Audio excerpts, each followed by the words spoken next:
Good day, and thank you for standing by. Welcome to WM Third Quarter 2024 Earnings Conference Call. At this time, all participants are on a listen-only mode. After the speaker's presentation, there will be a question-and-answer session. To ask a question during the session, you will need to press star 11 on your telephone. You will then hear an automatic message advising your hand is raised. To withdraw your question, please press star 11 again. Please note that today's conference is being recorded. I will now hand the conference over to your speaker host, Ed Egl, Vice President of Investor Relations. Please go ahead. Thank you, Olivia. Good morning, everyone, and thank you for joining us for our Third Quarter 2024 Earnings Conference Call. With me this morning are Jim Fish, President and Chief Executive Officer, John Morris, Executive Vice President and Chief Operating Officer, and Devina Rankin, Executive Vice President and Chief Financial Officer. You will hear prepared comments from each of them today. Jim will cover high-level financials and provide a strategic update. John will cover an operating overview, and Devina will cover the details of the financials. Before we get started, please note that we have filed a Form 8-K that includes the earnings press release and is available on our website at www.wm.com. The Form 8-K, the press release, and the schedules for the press release include important information. During the call, you will hear forward-looking statements which are based on current expectations, projections, or opinions about future periods. We will also be providing an updated outlook for 2024. This outlook does not include transaction and advisory costs incurred in connection with the acquisition of Stericycle, nor post-closing financial contributions related to the planned acquisition of Stericycle. All forward-looking statements are subject to risks and uncertainties that could cause actual results to differ materially. Some of these risks and uncertainties are discussed in today's press release and in our filings with the SEC, including our most recent Form 10-K and Form 10-Qs. John will discuss our results in the areas of yield and volume, which, unless stated otherwise, are more specifically references to internal revenue growth or IRG from yield or volume. During the call, Jim, John, and Devina will discuss operating EBITDA, which is income from operations before depreciation and amortization. Any comparisons, unless otherwise stated, will be with the prior year. Net income, EPS, income from operations and margin, operating EBITDA and margin, and SG&A expense and margin results have been adjusted to enhance comparability by excluding certain items that management believes do not reflect our fundamental business performance or results of operations.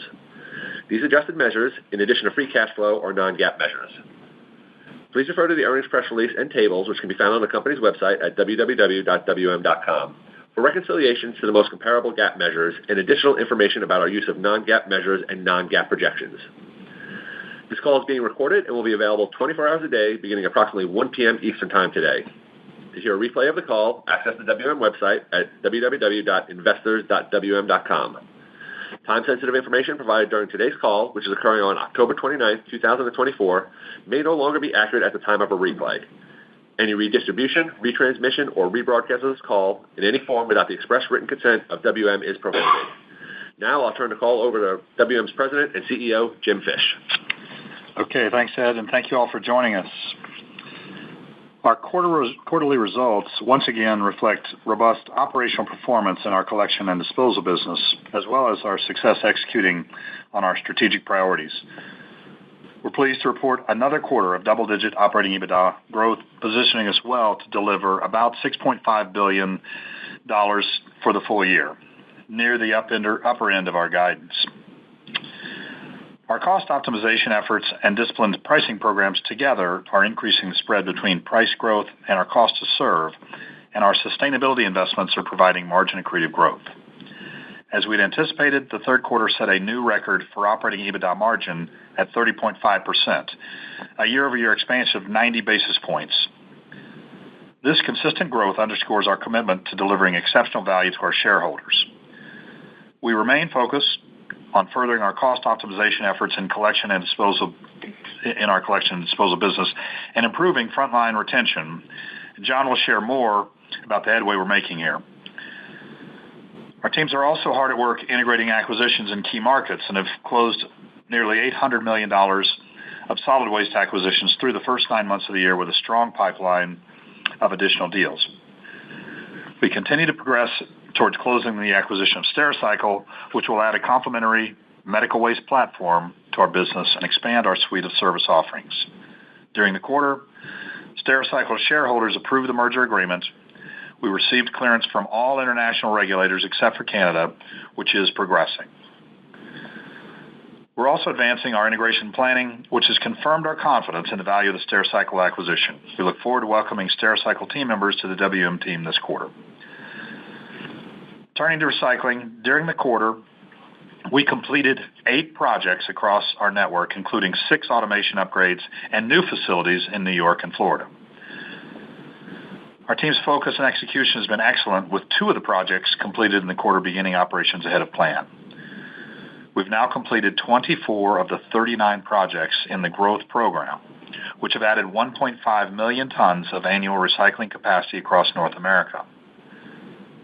Our automated recycling facilities are consistently delivering lower labor costs per ton and higher blended value on our commodity sales compared to our legacy plants, which translates into better operating EBITDA margins. In the renewable energy business, we remain on track to commission 4 new renewable natural gas projects in the fourth quarter, adding to our DFW plant, which we brought online earlier this year.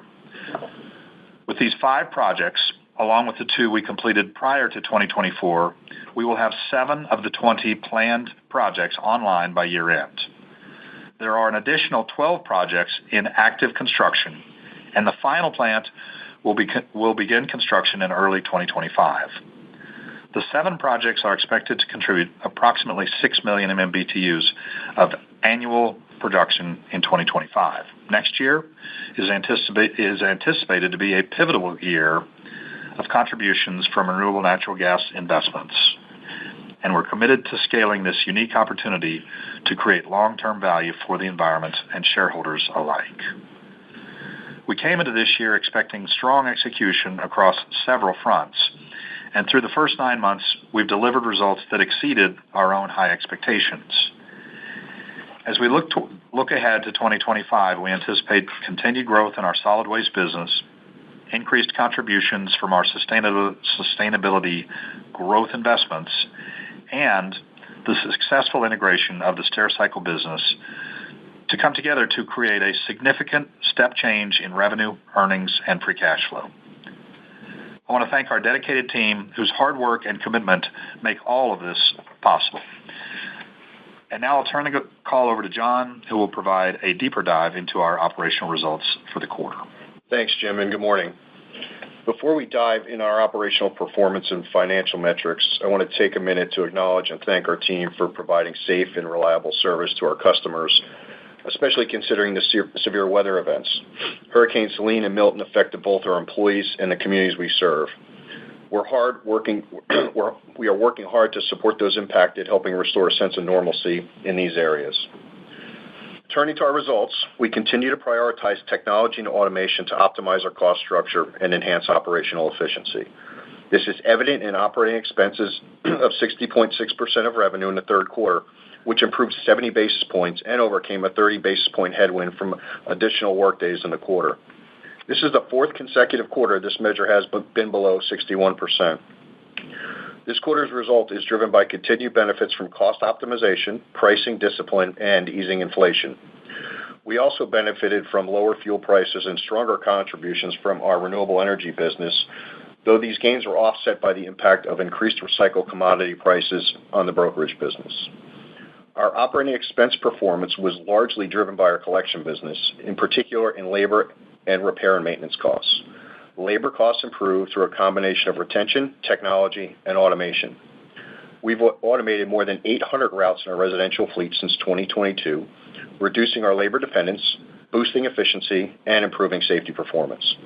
The continued adoption of scheduling and planning tools, advanced mapping systems, and dynamic routing is also driving efficiency and reducing operating costs. In the third quarter, our weighted average collection efficiency rose by 2%, with the residential line of business increasing more than 4%. Our intentional focus on making WM a great place to build a career is leading to reduced driver and technician turnover, improving about 19% annualized, a significant improvement over last year. Repair and maintenance costs also improved as a percentage of revenue, driven by our ongoing implementation of technology-driven processes and improvements in our truck delivery schedule. Our focus and execution in these areas are leading to strong financial performance, as adjusted operating EBITDA in the collection and disposal business grew $181 million in the quarter, with margin expanding to 37.4%. Finally, turning to our revenue growth, our pricing results continue to track well. Our team continues to leverage customer-specific data and insights to deliver pricing in line with inflation alongside our margin expansion objectives. We're being purposeful in allocating our people and our assets to their best use. This approach is very evident in our residential line of business, where we've intentionally moved away from lower margin business, while at the same time significantly improving our safety performance, growing organic revenue, and expanding operating EBITDA margin. By maintaining and growing the right volumes, we are driving long-term value and enhancing overall returns. Our volume results have trended consistently to what we saw in the first half of the year, with growth from commercial collection, MSW, and special waste. It is encouraging to see our key volumes continue to grow, particularly MSW, which was up 5.7% in the quarter. While the roll-off business remains soft, the declines in volume showed sequential improvement. Similar to the residential business, we're making the right volume trade-offs as organic revenue grew in the quarter and operating EBITDA margin expanded. Churn was 9.2% in the quarter, which is similar to last year and validates the effectiveness of our customer lifetime value model. Service increases continue to outpace decreases, further reinforcing our execution. We remain confident that our data-driven business decisions and technology investments are leading to greater operational efficiency and improved return on capital, which is reflected in the growth and margin performance of our collection and disposal operations. In closing, I want to thank the entire WM team again for their contributions.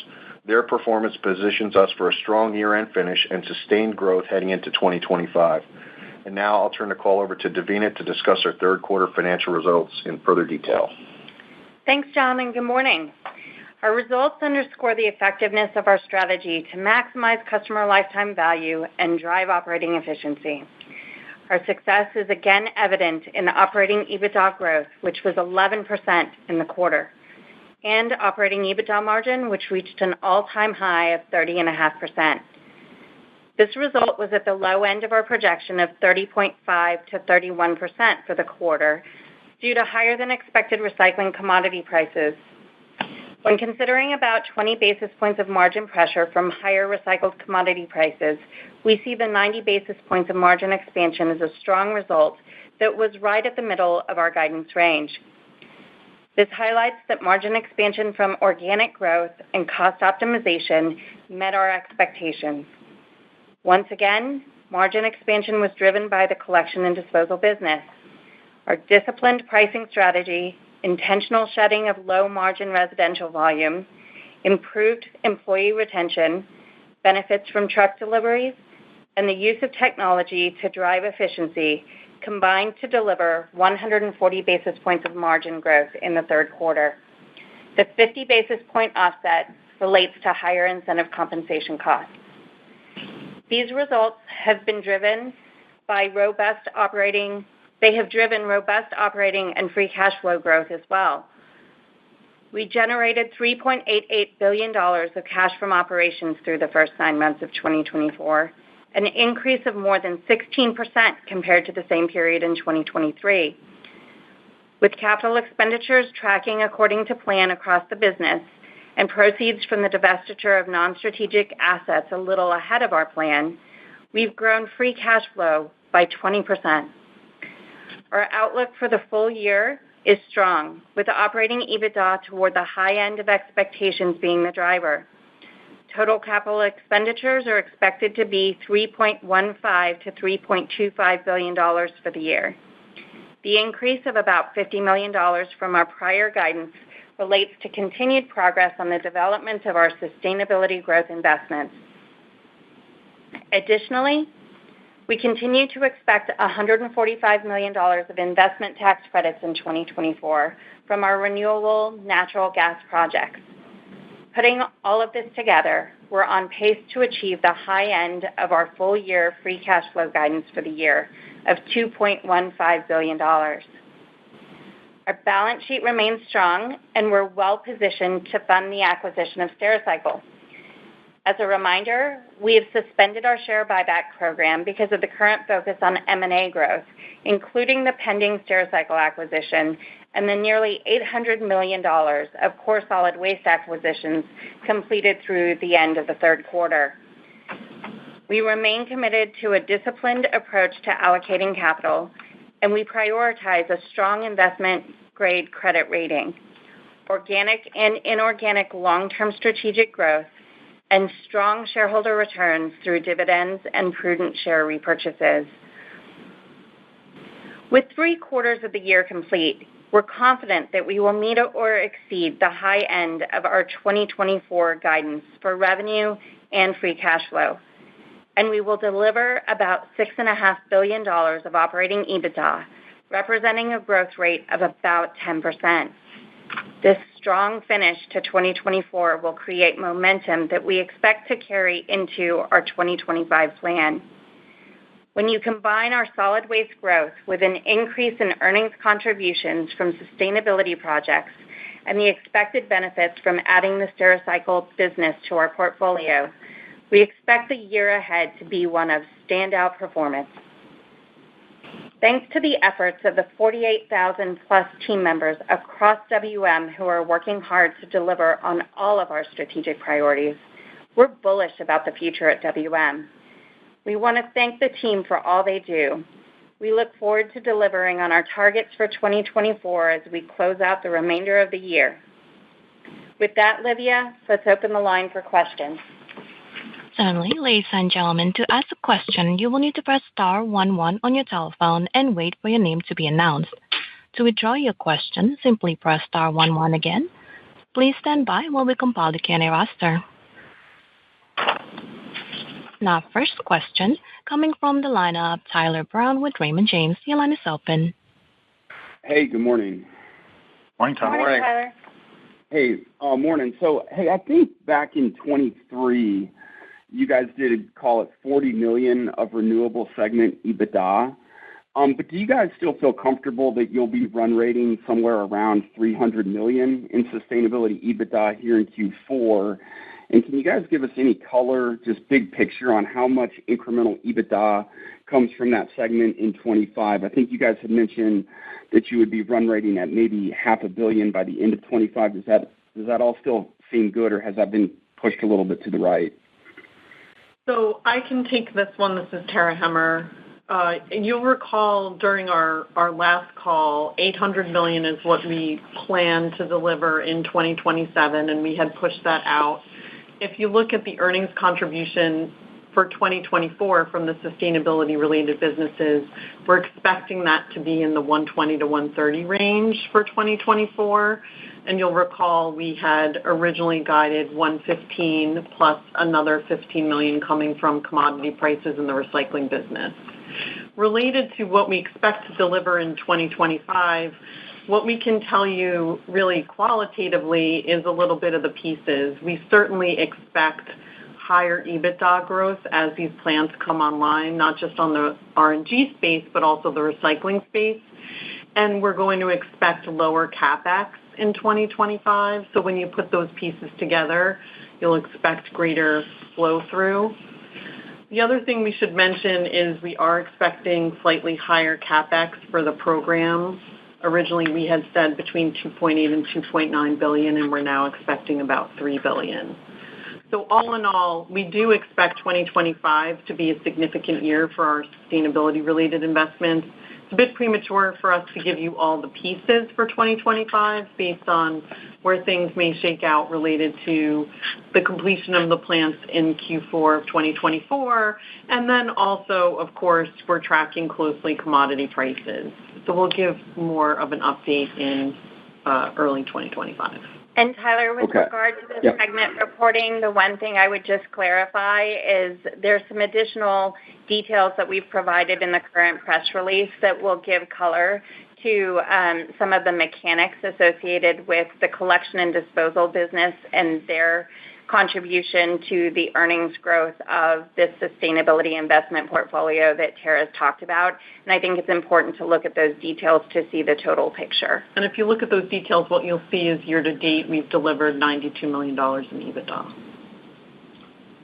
And then, Tara, just on the CapEx, so I think if I take the $950, and I think you've already spent, call it 1.4, so you're already, I think by the end of 24, call it 2.3, so that implies maybe another 700.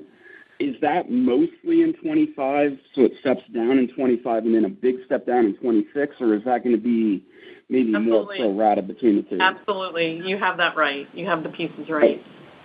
Okay, perfect. And just my last one, Jim. So I know you guys don't give a ton of color on the out year, but you did mention that, again, you're kind of set up for an outsized growth in 25, and we're in the business of splitting hairs. So I just want to kind of understand exactly what you mean by that. So I think of you guys as a 5 to 7% organic EBITDA grower, and then we add something for M&A and renewables. So when you say an outsized grower, is that in context to that 5 to 7 organically, or are you just simply saying that growth can be north of 5 to 7 with Stericycle and renewables? Just any additional color would be super helpful. Yeah, so the 5 to 7 is a number that we gave in 2019 with Investor Day, and we've actually been, over the last couple of years, been outperforming that organically. But the reason we're as excited as we are about 25, 26, 27 is that when you look at a couple of things, first of all, you look at, you just talked through with Tara, the sustainability investments. As she said, CapEx, you had the numbers just about exactly right. We probably have about $700 million left in CapEx, maybe a little bit more than that. And most of that happens next year. So you can expect to see a pretty substantial uptick in free cash flow component. And when I say most of that occurs next year, that is still lower in terms of CapEx than this year, because this year is going to be, call it 900 for those sustainability investments. Next year will be something lower than that. And then 2026 will be significantly lower than that in terms of CapEx. And at the same time, you see the EBITDA really, really kicking up. We do have most of these plants, it seems, rolling on in the fourth quarter. So we're not getting the impact of EBITDA in that year. This year is no exception to that, with 4 of the 5 coming online in the fourth quarter. Kind of the same thing for next year. A number of plants are coming online in the fourth quarter. But we do fully expect to see $800 million by the time the first full year of that will be 2027. You add to that Stericycle, we've had 4.5 months to look at it. We're even more enthusiastic about the strategic side of Stericycle than we were when we announced this 4.5 months ago. Rafa and his team have had a lot of opportunity to look into this. In addition to looking at their core business, which we said 4 months ago was really just kind of a fourth line of business for us, and we now believe that even more after spending 4.5 months on it. The synergies piece, which we said initially we thought might be $125 million over 3 years, we now are pretty convinced that that's a conservative number. Don't know exactly what that number is going to be yet, and we'll give you more insight into that with guidance in 25. But look, I mean, the best example is SG&A. We baked in about $40 million worth of SG&A synergies there in the original 125, and that takes their SG&A number from 22% of revenue down to 19%. We're reporting 8.9% ourselves today, so you can understand our optimism around synergies. And then John talked a lot about the use of technology. It's something that we probably 5 years ago started recognizing that there was, particularly with these trade-type positions, there was a kind of an impending shortage coming. And so we started, investing in technology to when those positions would attrit away from us, that we wouldn't have to replace them, that we would use technology, and hence the investments that we've made over the last 5 years in technology. And those have really all started to show up. You've heard John talk a lot about, I think you said 4 consecutive quarters of sub 61 OpEx as a percent of revenue. That is largely driven by our pricing programs, but also by our cost improvement on the efficiency side. You combine all of those, plus still a pretty robust market out there for tuck-in acquisitions, and you can see why we're really, really optimistic. No matter what happens with the election, no matter what happens with the economy, barring a disastrous geopolitical event, we're very optimistic about 25, 26, 27. Great color. Thank you. Thank you. And our next question coming from the line of Toni Kaplan with Morgan Stanley. Your line is open. Thank you so much. Good morning. Wanted to ask about the revenue guidance raise. I know you don't give guidance quarterly, but 3Q was a little bit stronger than, I guess, what I was expecting. And so was the raise driven by 3Q performance? And, why not? Is there anything that leads you to expect the momentum you had in the quarter won't continue into 4Q? It doesn't sound like it. So I just wanted to understand, what was going into the thought process there. Thanks. So, you're right that the third quarter was an outsized performance on the revenue line, and that really came from two things. It was recycled commodity prices and landfill volumes. We're optimistic that the landfill volume contribution continues into the fourth quarter. There wasn't anything specific or unusual about that growth. It's some strong market performance in kind of the Midwest part of our company, and really good contribution margin from that business. The recycling commodity price piece of it is recycling brokerage contribution, and with the port strike impacts that we saw late in the third quarter and some continuing uncertainty associated with those impacts going into the fourth quarter, we're less optimistic that you'll see upside to recycling commodity prices continue into the quarter ahead or into 2025. At this point, it's too early for us to say.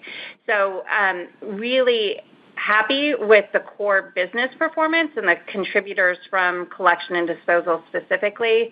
A little more cautious with regard to the recycling commodity price piece, though that is the lower flow-through part of the business, which is why we're still confident in the EBITDA contribution of that revenue growth. And I think, Davina, we had a little bit of an offset from lower electricity pricing that hit the top line for the quarter. So that would tell you that it's part of why we were as pleased with the performance at 7.9% growth there on the top line. I think what it tells us as we look out to 2025 is that there aren't any storm clouds on the horizon there with respect to the economy. It's so hard to tell these days. Obviously, in an election year, it's really hard to tell because both sides are kind of giving their own talking points. But we're not seeing anything that would indicate storm clouds on the horizon for us. We feel like the economy is on relatively good footing. Yep, that sounds great. Wanted to ask also on an update on the price-cost spread and how you're thinking about how that progresses in the next few quarters. Thanks. Yeah, Tony, I think certainly we're pleased. As I said in my prepared remarks, we remain on track with regard to our pricing objectives for the year. A few things I would point out is when you look at the spread you see that CPI is down again about 120 basis points for the quarter and 160 basis points year to date. And if you compare that to our core price and yield numbers, I think it tells a good story. And then to the comment you heard from Jim and Davina and I, it's showing up certainly in the margin. So, long story short, we feel good about the kind of disciplined approach we're taking to pricing. The customer value lifetime model we're using from a data and analytics standpoint. And when you look at, as I mentioned, when you look at the spread, it continues to show up in OpEx and in margin. And I think, too, John, we've talked, Tony, a lot about 5,000 to 7,000 jobs kind of attriting away from us. I mentioned it just briefly in response to Tyler's question. We're at about 2,200, a little bit more than that, 2,241 to be precise, since 2022. Positions that we have chosen to not refill, that left us via attrition, and we've chosen not to refill those.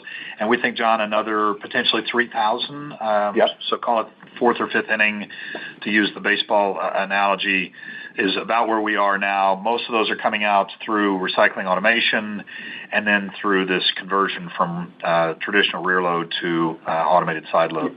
Tony, the one final point I might make is while inflation is generally coming down, we're not seeing that with our frontline wages. And that's part of the reason why you hear so much conviction about the continued investments in automation and technology, whether it's the core business, whether it's recycling facilities. We're still seeing, 4.5% to 5.5% on general wage inflation with those frontline roles. In fact, we heard from one of our AVPs during the quarterly reviews that we're hiring technicians, and that number starts with a 4 now, and it's going to start with a 5 in terms of the rate per hour. So when you look at the investments we're making to try to be a little less labor dependent through attrition, as Jim mentioned, it kind of gives us that much more conviction about those investments. Terrific. Thanks for the color. Congrats on the quarter. Thank you. Thank you. And our next question coming from the line of Jerry Revich with Goldman Sachs. The line is open. Yes, hi. Good morning, everyone.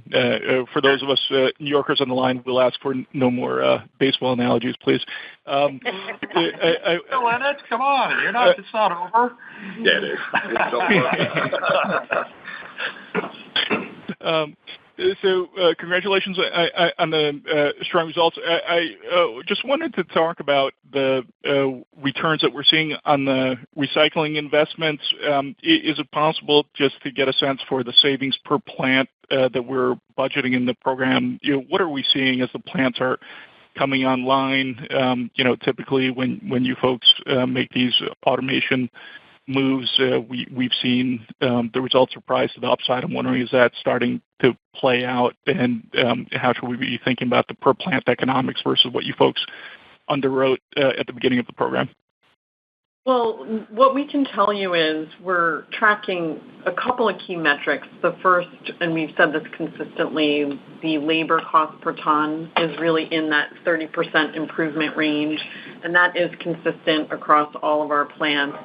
The other thing that we're seeing is roughly 17% higher blended value on the commodities we sell. We're creating a cleaner product, and this is really important. If you think about the commodity prices that we're at today, and we're expecting to end the year around $90 a ton, our investment thesis was $125. So getting a higher blended value on our commodities is very important, and that's been proven out. The other thing that we track is our gross operating expenses, and those are also 17% improvement across the portfolio of automation plants. And then the other point that we don't talk about as much is volume.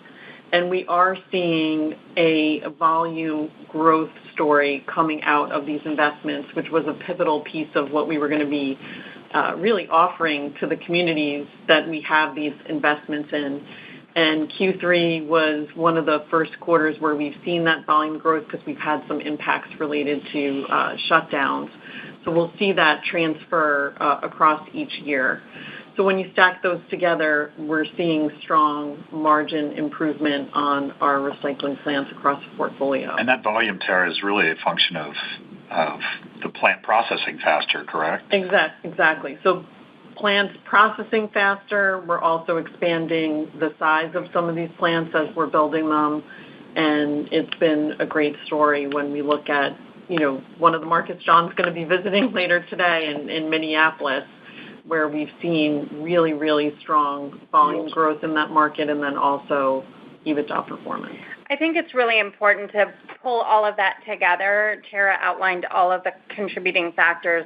When we look at the thing that made us so confident in this investment strategy, it really was the payback period of the recycling investments relative to investments we make in our traditional collection and disposal assets. And we've always talked about the recycling investments being one of the best return on invested capitals that we have across our portfolio. And we are seeing that not just hold, but accelerate. So we're really happy to see payback periods in that 6 to 7 year range. And we've got confidence that with some of the outsized performance, particularly on throughput and volume, as Tara outlined, it's actually going to be better than what we had planned when we built the strategy, despite the lower commodity price values. Super. And then, in terms of the landfill gas facilities that are coming online, roughly speaking at spot market economics, I think that would imply roughly $150 to $200 million in incremental EBITDA, 25 versus 24 from these plants. Anything we should keep in mind in terms of your contracting strategy or any other moving pieces as we think about that 25 versus 24 bridge on that part of the investment? Sure. I'm glad you brought that up because I think there's a tendency to look at the spot market prices for RINs. And just a reminder, we are taking a portfolio-based view of our RNG that we're producing. And one of the things that we outlined was to really work on contracting more of our volume. So today, we are at about 40% for 2025, and we expect to expand that over the balance of Q4 going into early 2025. And that is a mix of long-term offtake in the voluntary market with utilities and also our ability to forward sell 2025 RINs, and we've been able to do that successfully. So that gives us confidence in really any political environment, whether or not Trump or Harris gets elected. We're seeing strong forward selling on 2025 RINs. It's probably also worth mentioning that for everyone's kind of clarification on the plants themselves, we tend to think that once the CapEx stops and once the construction is complete, that all of a sudden these are starting to produce revenue and EBITDA. And there are multiple steps afterwards that are largely outside of our control. The commissioning of the plant, in many cases, the testing of the gas coming out of the plant, and then the final step, which is EPA approval of that plant. And while we'd like to think that all of those move efficiently, it is government. So in many cases, so it doesn't always move as efficiently as we would or as quickly as we would like, which I think is a credit, Tara, to your team that we're able to get as many plants as we have, 20 plants, and still stay relatively close to the timelines that we've broadcast. But there are multiple steps beyond just the construction phase. That's right. Super. And Jim, can I ask you just one last one, just to pull the thread on the Stericycle comments that you made earlier on the call? Can you just talk about, over the course of diligence, what you folks think about the ability to implement waste management type pricing on that business and the ability to cross-sell? So very interesting to hear about the additional opportunity on the cost side. What do you think based on the diligence on the pricing part of the equation? So as Jim mentioned earlier, all of our diligence and integration planning processes have really spoken to our bullishness with regard to the long-term strategic outlook of this business. With regard to, pricing, what I would tell you, Jerry, is this integration planning hasn't been customer-oriented. It's been more about bringing the two teams together, bringing our systems and processes together, and thinking about how we can use the WM way of using technology to optimize our fleet, using technology to optimize the back office in order to reduce the cost of serving in that business.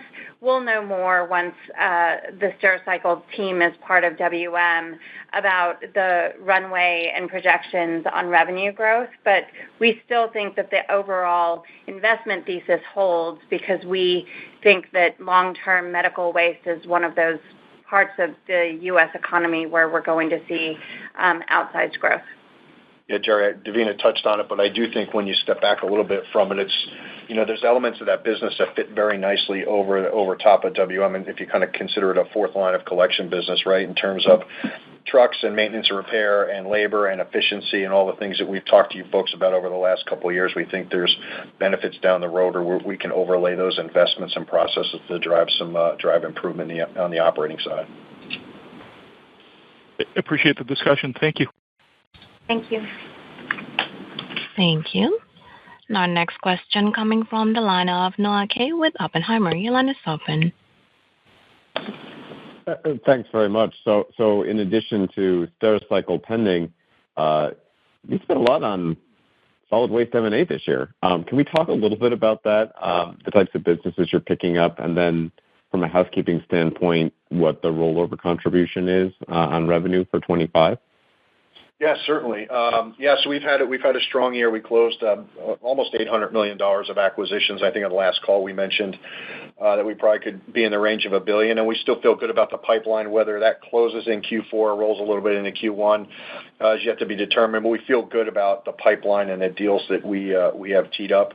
I think important to note, we said this on the last call, there's a handful of markets. We mentioned Arizona, the Carolinas, Florida, and now their most recent acquisition of Winters Brothers in Long Island. Those are both represent not only good deals for us, but in strategic markets for a host of different reasons. So feel really good about that. They're all performing very well to date. And we're, focused on trying to get the next handful of deals closed here in the next few months. And then, Noah, from a rollover perspective, we see about $150 million of rollover benefit to the revenue line, which we think will translate to about $35 million of EBITDA in 2025. Okay, very helpful there. And then, you know what, I'll just stick with short-term modeling housekeeping. So sort of 5% total revenue growth implied for 4Q. Your yield trends should probably continue to be pretty healthy.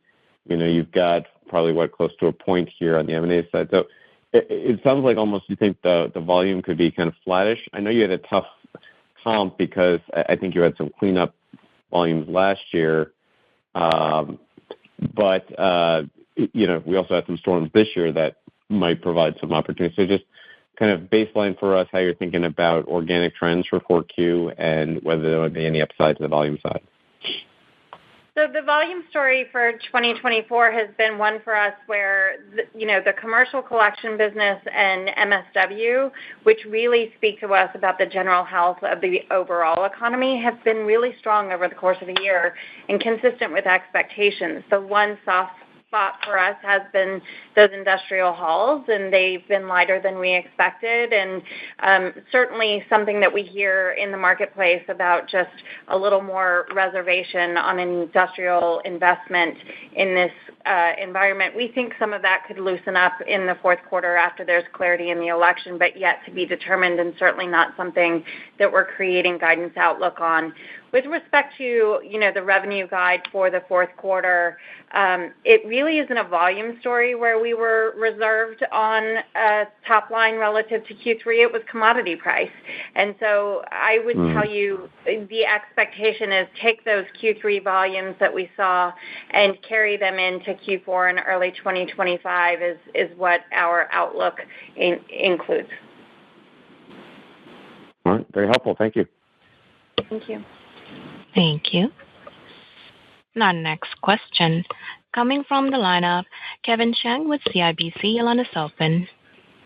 Hi, thanks for taking my question, and congrats on a good Q3 print there. I was wondering if you could maybe provide any more color on the Canadian Competition Bureau review. Looks like it's the last one before you close on Stericycle. You've noted you feel comfortable you'll get that done in Q4 here, but just any color in terms of what they're looking at since they filed this, sir. I think you do overlap on pharmaceutical destruction, but correct me if I'm wrong. Any color there would be helpful. So I would say it's typical competition reviews in the Canada market specifically, nothing that concerns us with regard to the pathway to getting to close. And I just have to say thank you to all of our team members who have been working really diligently, both the legal team and the Canada operations leadership in order to work through these processes. And we're optimistic that we're going to be able to get that clearance here yet in the fourth quarter and move quickly to close. That's helpful. And maybe my second one here. Good progress on these cost initiatives. If I look at your OpEx line items, a lot of them, if I look at it from an intensity perspective, let's say as a percentage of revenue, a lot of them are kind of back to where they were prior to this, inflationary environment. Maybe the one thing that does stand out to me is maintenance and repairs, tracking kind of mid to high 9% as a percentage of revenue. I think we've seen that below 9%, prior to the move in inflation. Just wondering if there's an opportunity to move that lower. Is there something structural there that keeps that a little bit more elevated in this new cost environment? Yeah, Kevin, I think that's fair. And you're starting to see, I think this quarter was a 40 basis point improvement in terms of maintenance and repairs. There's two sides to that. There's the fleet side and the non-fleet side. On the fleet side, we continue to a couple things are benefiting us. One is truck deliveries have been more consistent now than they've really been since, sort of pre-COVID. So it's allowing us to plan more strategically for assets coming into the system and going out of the system. I will add, when we talk about, and this is a big part of our strategy, we talk about residential automation.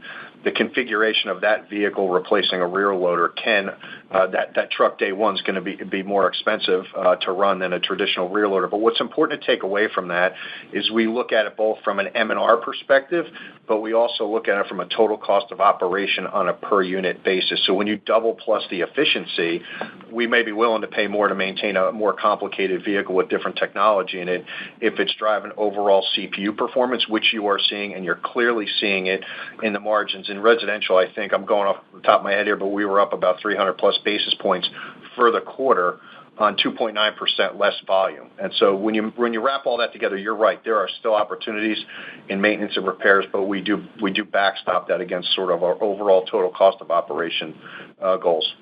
And year to date, our maintenance and repairs costs in this environment are flat effectively on a dollar basis. So it's a good indication of getting leverage off of the truck deliveries, and we expect that momentum to continue into the year ahead. That's a great color. Thank you very much for taking my questions. Thank you. Our next question coming from the line of Trevor Romeo with William Blair. Your line is open. Hi, good morning. Thanks so much for taking the questions here. I thought maybe it was worth going back to the strong landfill volume growth in the quarter. Total depletable tons up 4%, the MSW up almost 6%. I think that was the strongest you've seen in a while. Davina, I think you mentioned there was some strength in the Midwest. But I was just wondering if you could talk about those landfill dynamics a bit more. Was there anything kind of unusual or one time in the quarter? Trevor, I would say we saw a pretty consistent landfill performance through most of the organization. We pointed out there was 3 or 4 areas sort of in the middle of the country, if you will, that were the ones that drove the outside performance. One in particular is now a rail-served operation that we got open last year, and we're starting to see continued volume growth there, and that was a chunk of it. That really speaks to sort of the network planning aspect of what we do with our post-collection sites, and you folks have heard us talk about that a good bit. So one of the slugs, if you will, volume that helped us in the last couple quarters is us opening up another intermodal facility in the Midwest. I think Jim commented, too, our special waste volumes were strong, and a good part of that volume was flowing through a handful of those same regions in the middle of the country. Got it. Thank you. That's helpful. And then just one quick follow-up on the sustainability CapEx. Sounds like that's going to come in a little bit higher than you anticipated earlier this year, the $950 million this year and then the $3 billion total. Just wondering, is the increase mostly related to cost inflation or something else there? Just any more details on what's driving that? Thank you. It's a mix primarily on the renewable natural gas side related to cost inflation on the construction of the plants, and then also some higher costs on utility interconnects, and those utility interconnects are for our electrical interconnect and our natural gas interconnect. So it's really those 2 categories. And then I would say the 2024 increase specifically relates to our intentional, acceleration of some of the spending into Q4 as we complete these projects and accelerate the ongoing capital investment at the remaining portfolio. So, that is really timing related. It's not an indication of the inflation that Tara spoke to. But we're still on track, though, we said last quarter we expected by the end of this year we would have spent about 75% of the total capital. That is still the case, almost right at 75%. And then because of the lag, of course, we won't have realized the EBITDA. We will only have realized about 15, a little bit more, but 15 or 16% of the EBITDA of that $800 million. So that's part of why we're so encouraged about 25, 26, and 27 is that you really start to see not only the EBITDA growth, but also the free cash flow growth, because the CapEx really goes away for the most part, goes away after next year, and the EBITDA really ticks up, and free cash flow. Yep, makes a lot of sense. All right, thank you, everyone. Appreciate it. Thank you. Thank you. Our next question coming from the line of David Manthey with Baird. Your line is open. Thank you. Good morning. It was asked earlier, and I'm not sure if I caught it, but did you quantify your expectations for the net impact from hurricanes in the fourth quarter and into 2025, or could you? Yeah, David, there's nothing that right now that we've quantified for the balance of the year or obviously 25. These storms were obviously historic in a lot of ways, but first and foremost, our people are safe. Our assets were largely untouched, first and foremost. In terms of the cleanup, we continue to talk to the teams across the Southeast and specifically Florida. There may be some benefit down the road here, but I don't think it's going to be similar to anything we saw with Hurricane Ian, for example. But there's nothing in our outlook right now regarding any volume we would potentially get from those events.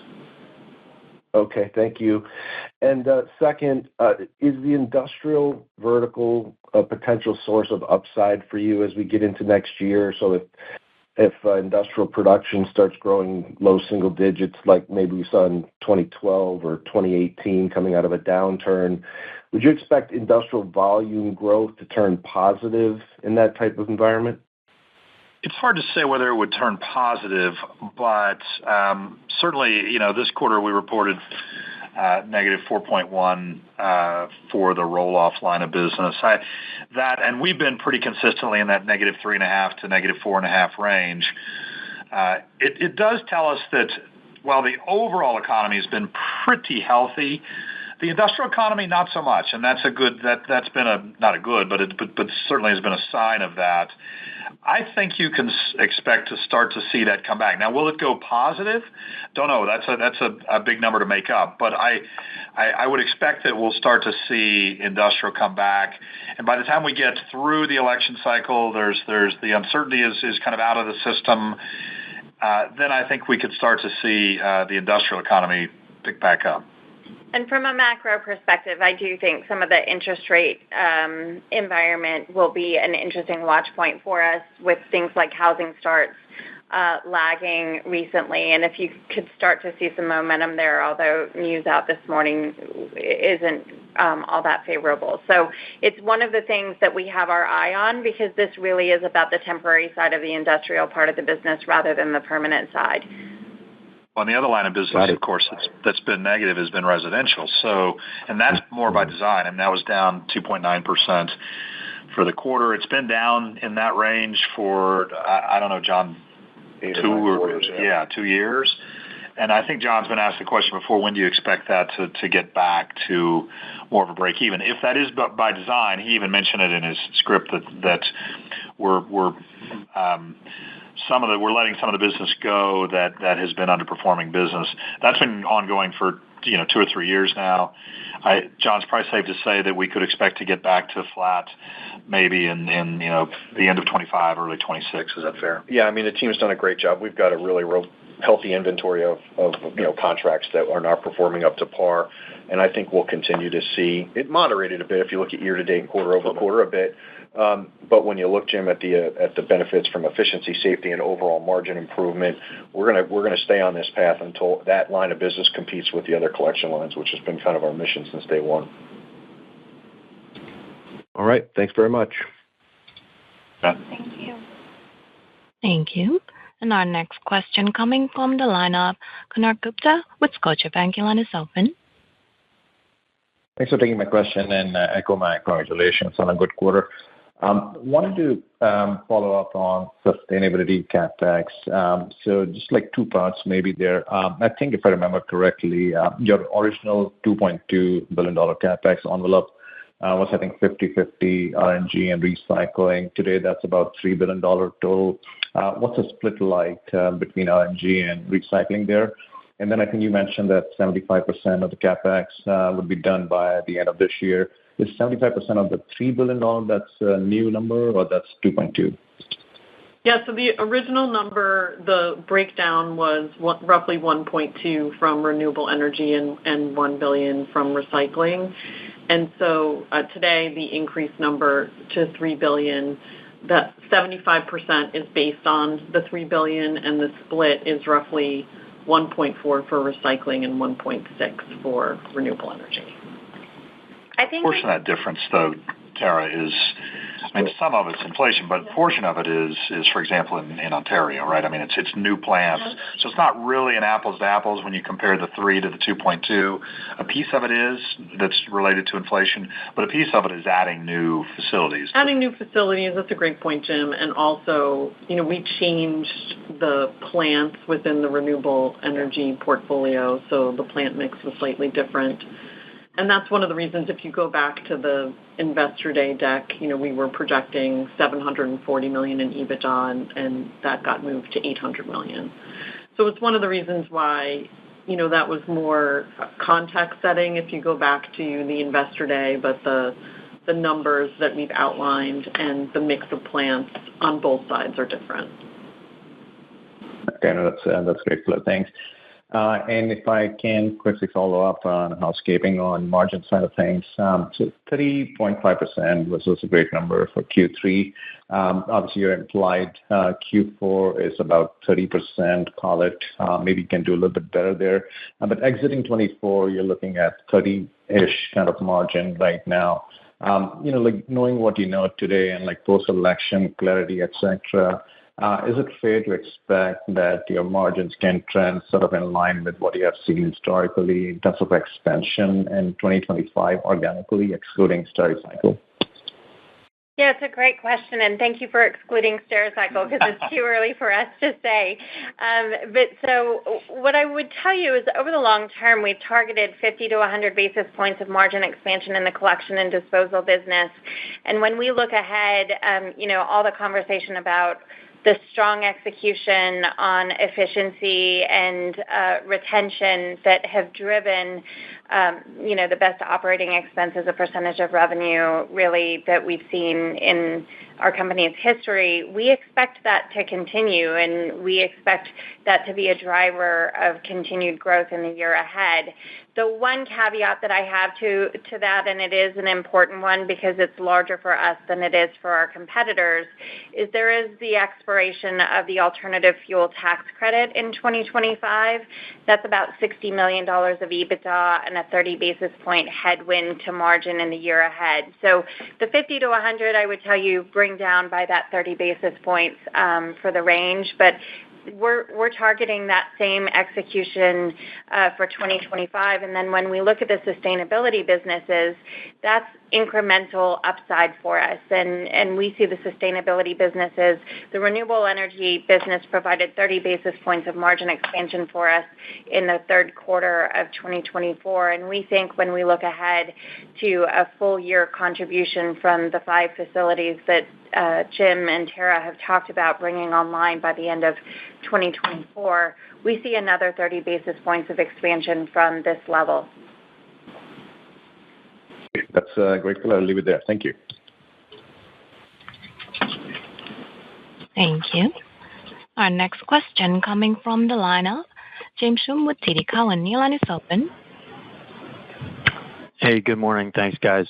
So you touched on this, but now that you've had some more time to spend on Stericycle, I'm wondering if there's a reason why this business might require a structurally higher SG&A cost structure as a percentage of sales relative to WM.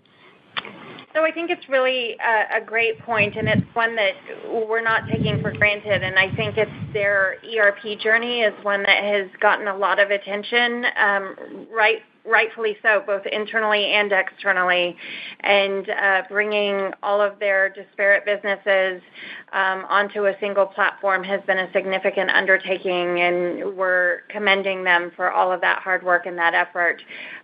What I would tell you is that when you have that kind of an undertaking for, call it a $2.5 to $3 billion revenue business, and you compare that to a similar undertaking for a $20 billion plus business, that's one of the things that will be structurally different between the two. And we anticipated that when we evaluated the acquisition opportunity. That really is the one that we think stands out. The rest of it, we think there's tremendous opportunity and upside to use the WM way, so to speak, in order to optimize SG&A as a percentage of revenue long term. Well, and you said before, Davina, that's really the ultimate comparison. Once you get past the ERP rollout, the ultimate comparison would be to one of our areas as opposed to our corporate SG&A, which came in at 8.9%. And our areas, James, operated 5%. So it's why we're enthusiastic about what SG&A as a percent of revenue can look like for us and what the synergies are associated with that. I think Tara makes the right point about, not Tara, Davina makes the right point about the ERP and that having to get fully rolled out and there being costs associated with that. But once that is complete, then there's no reason to start that we wouldn't start to think about the Stericycle arm of our business looking more like one of our areas. With respect to OCC, can you update us on the portion of the value that makes up in your recycling revenues? And has that changed at all with your new recycling facility upgrades? So it represents about 55 to 60% of our overall blended value. And what has changed over time with our automated investments is we're able to capture a bit more OCC through some of the quality improvements that we've made in our plants and move really more of our mixed paper to a higher value product. So that's been a real bright spot for us when you think about our automation investments. Thank you, Tara. And just to clarify, so OCC and mixed paper, sorted office paper, that all sort of, are you saying like the fiber based is 55 to 60% of the value, or just OCC? Yes. OCC. All together. Yes. Oh, just OCC specifically. Okay, great. Thank you very much. Appreciate it. Thank you. Now, next question coming from the line of Toby Sommer with Truist Securities. Your line is open. Thank you. If the normalization process for fleet supply chain and employee retention has normally played out, do you think there's an incremental opportunity for retention to improve further into next year? And I was hoping you could contrast the company's experience with what you're seeing in fleet supply chain and employee retention and sort of labor expense in the potential acquisition targets that you look at. Yeah, that's a good point. I think, as I mentioned earlier, the fact that we frankly have a stability in our fleet delivery schedule we haven't had in a number of years is really paying dividends, not just on total M&R as a percentage or CPU, but also in our ability to really manage our asset base better and make sure that we're optimizing the number of assets we have, in this case, vehicles. I mentioned the one area of pressure we still see specific to M&R and really across labor is still wage pressure that's probably in the 4.5 to 5.5, maybe 6% in some markets. So we continue to obviously make the necessary adjustments there. And I think that the punchline is our retention for drivers and technicians is around 19%. It's a little lower for drivers, a little higher for technicians. But even in that environment, we're still bringing the defection of our employees down, which is obviously having a big benefit. And then lastly, with respect to some of the operations we've purchased, I mentioned a few that we've done this year. While they've been really, really well-run companies, I think one of the places we get leverage out of is what you've heard Jim and Davina and I all reference, which is sort of our WMOA playbook. And we see that as a way to capture additional value when we go into even a well-run operation. But we put the strength of our supply chain, our operating team, and all the tools and technology they come with. That's one of the areas we continue to see upside.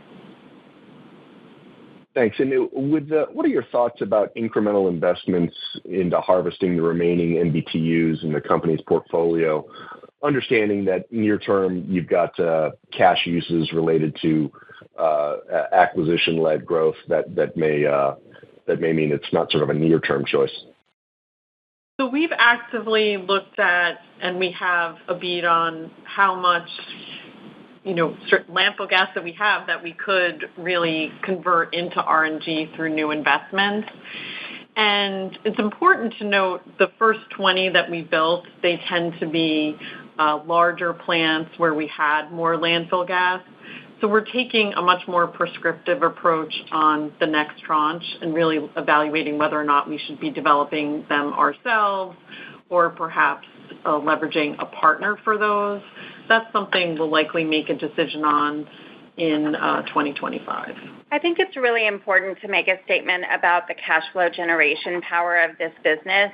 While we're going to see a step change in our leverage with the closing of the Stericycle acquisition, we expect to return to target leverage ratios within 18 to 24 months of closing the transaction. And really, when you step back and look at the fact that before adding Stericycle to WM and before the step change that we're talking about coming in 2027 in free cash flow associated with the sustainability businesses, we're generating over $3 billion annually in free cash flow.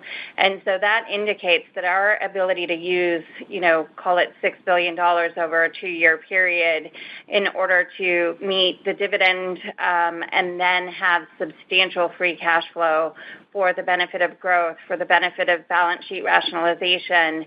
It just speaks to the strong fundamentals of this business and our ability to have strategic runway in the sustainability business if we continue to see the return profile of those opportunities present themselves at the highest and best use of our funds.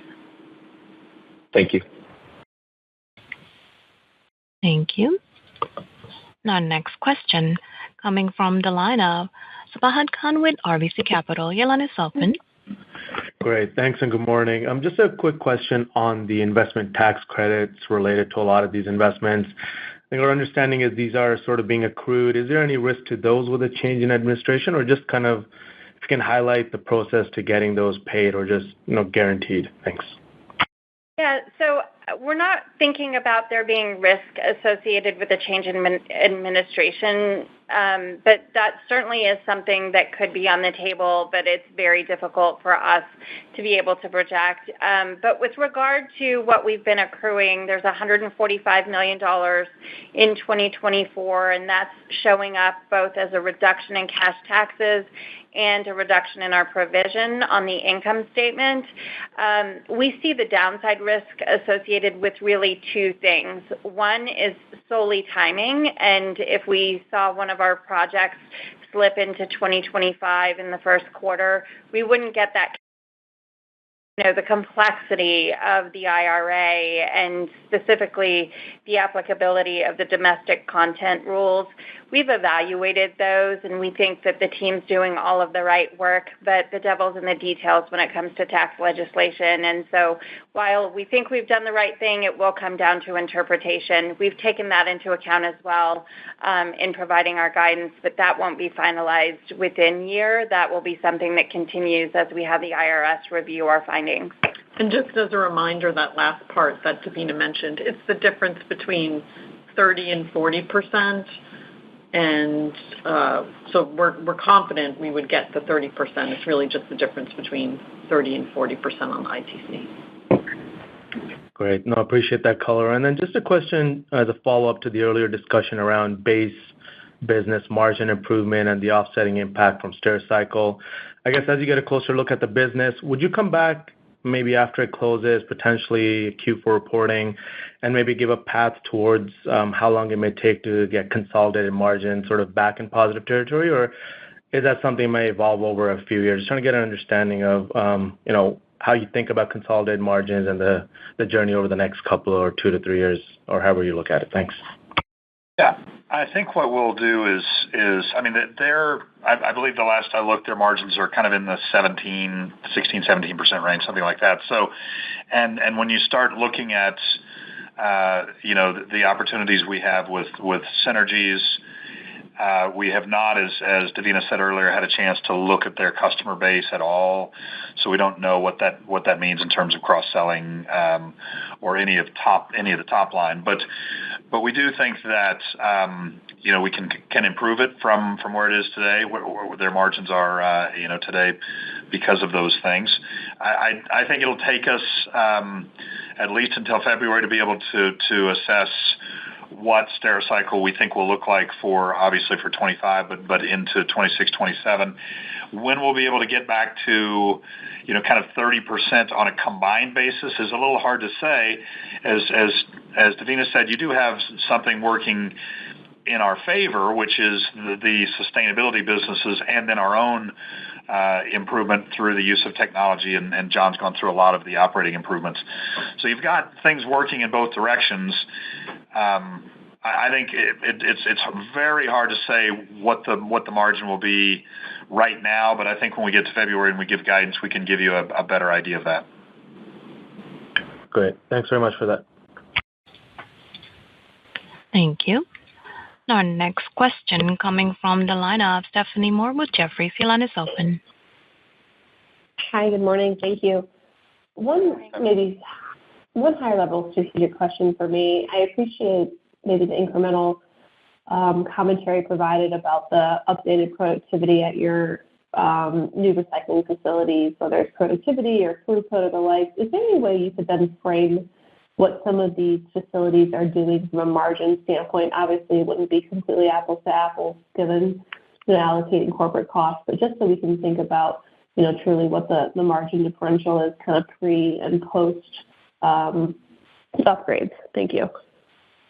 So rather than give you specific margins on the business, what I think is important is that we bring it all together and say from a return on invested capital perspective and a margin expansion perspective, we've effectively seen a 10 percentage point increase in the margin of the business post-automation, and that's a really strong indication of the power of the technology, and whether that be top-line growth or middle of the P&L management cost reduction, we're seeing the benefits on each part of the model, and that's about a 10 percentage point lift in margin.